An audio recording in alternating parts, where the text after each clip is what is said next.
satu ketika saya membaca kitab namanya Al-Isti'ab. Dulu guru saya juga sering bilang begitu.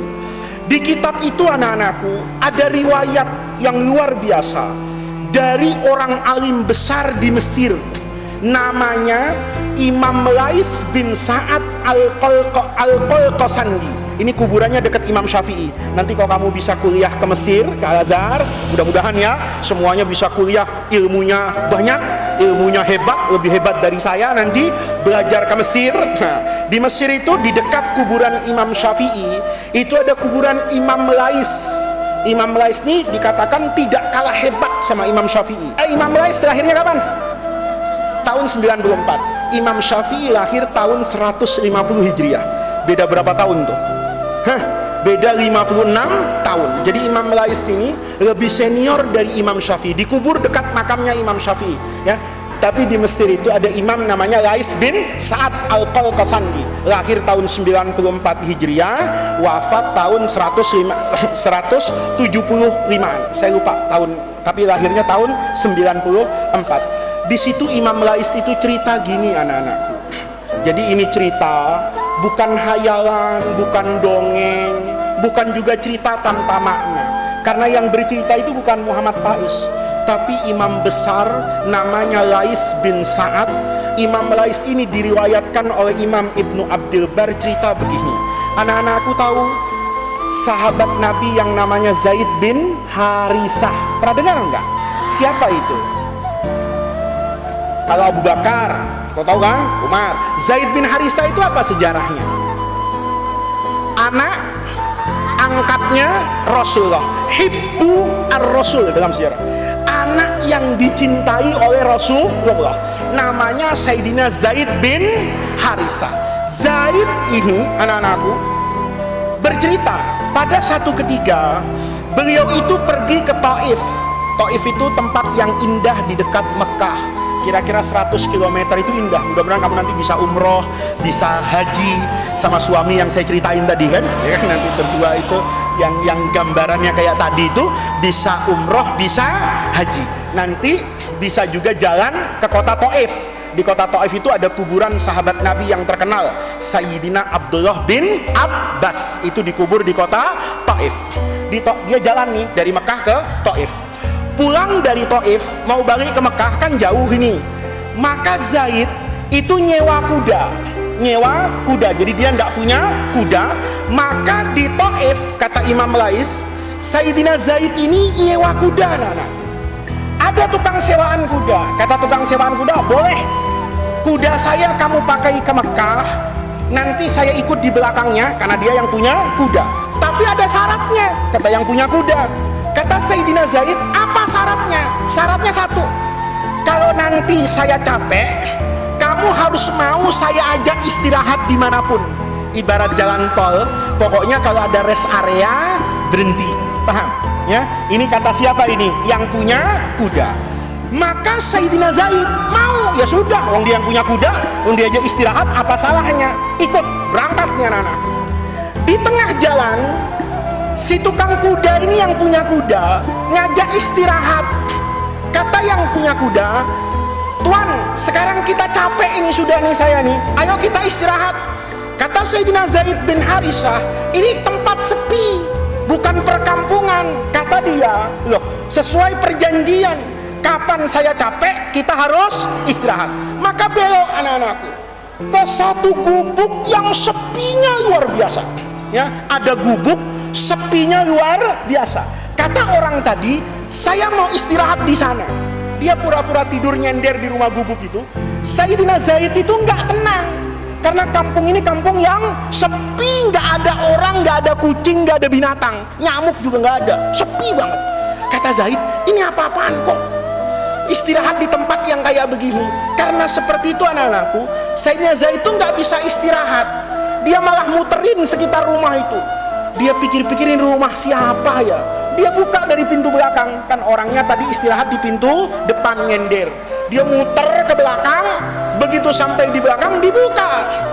Begitu dibuka anak-anakku, masuk, kaget. Di dalam rumah itu tengkorak manusia semua. Di dalam rumah itu tengkorak manusia semua. Kaget Sayyidina Zaid. Ini tempat apa ini? Tempat pembunuhan ini.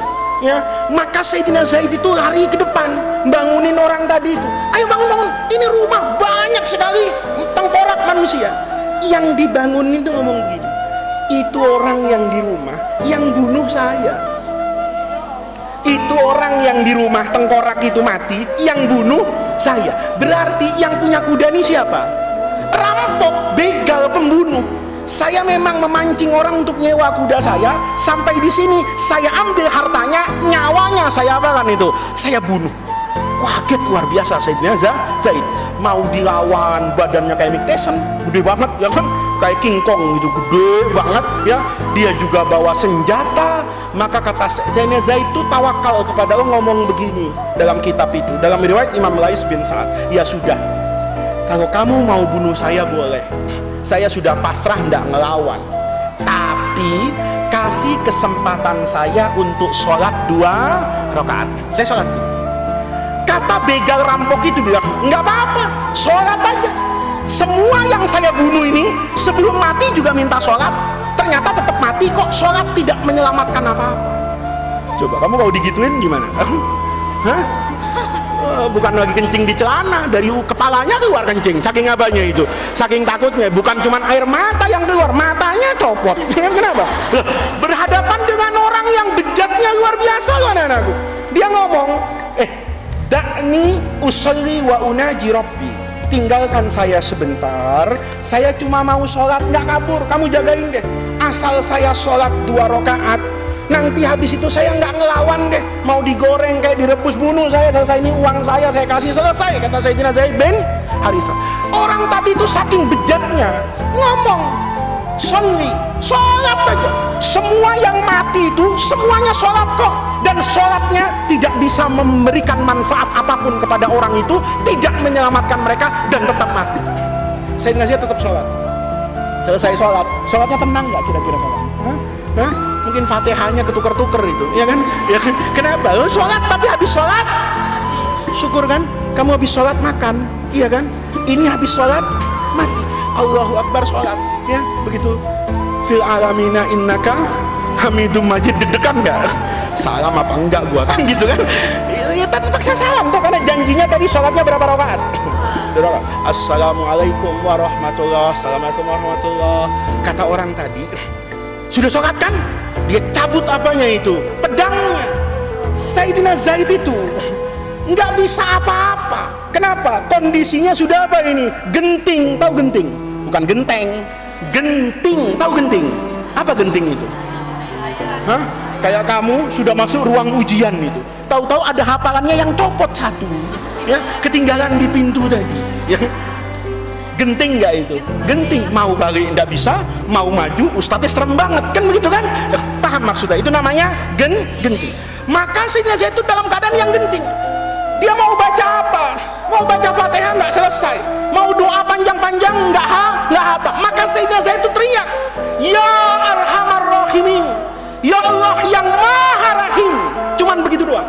Begitu teriak ya arhamar rahimin, faidah hatifun yahtifu, ada suara gaib itu di langit, la taqtulhu, jangan bunuh dia. Kaget nggak itu rampok?